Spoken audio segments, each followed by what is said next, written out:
পোশাক নিয়ে কথা বলে। আরে ভাই, আমি পোশাক পরবো না পরবো এটা তো আমার বাপই বলবে না, আপনি বলবেন।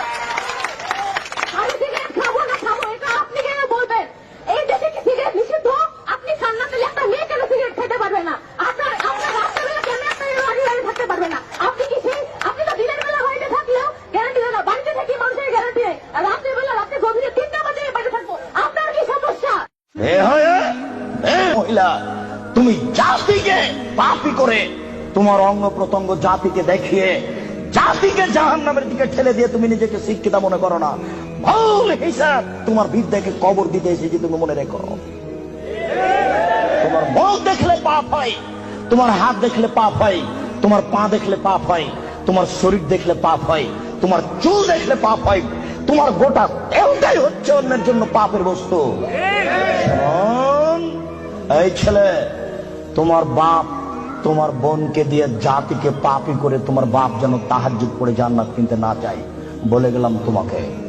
আর তোমার বোনকে বলে গেলাম, তোমার বোনের সাথে আমার অনেক কথা আছে, তোমার সাথে কথা আছে।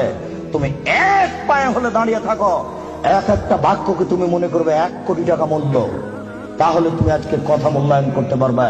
আবারও বলে যাচ্ছি, তোমার বোন জাতিকে পাপী করে নিজেকে যেন শিক্ষিতা মনে না করে। এই ছেলে, তোমার বোন জাতিকে পাপী করে যেন নিজেকে শিক্ষিতা মনে না করে। ও শিক্ষিতা নয়, ও বন্য, ও বর্বর, ও অসভ্য, ও অশিক্ষিতা। তোমার বোনকে যদি আমি বন্য অশিক্ষিতা প্রমাণ করতে না পারি, আমি জাতির সামনে বক্তব্য দেব না। তোমাকে বক্তব্যের সূচনাতে আর একটা কথা বলে যাচ্ছি, শোনো।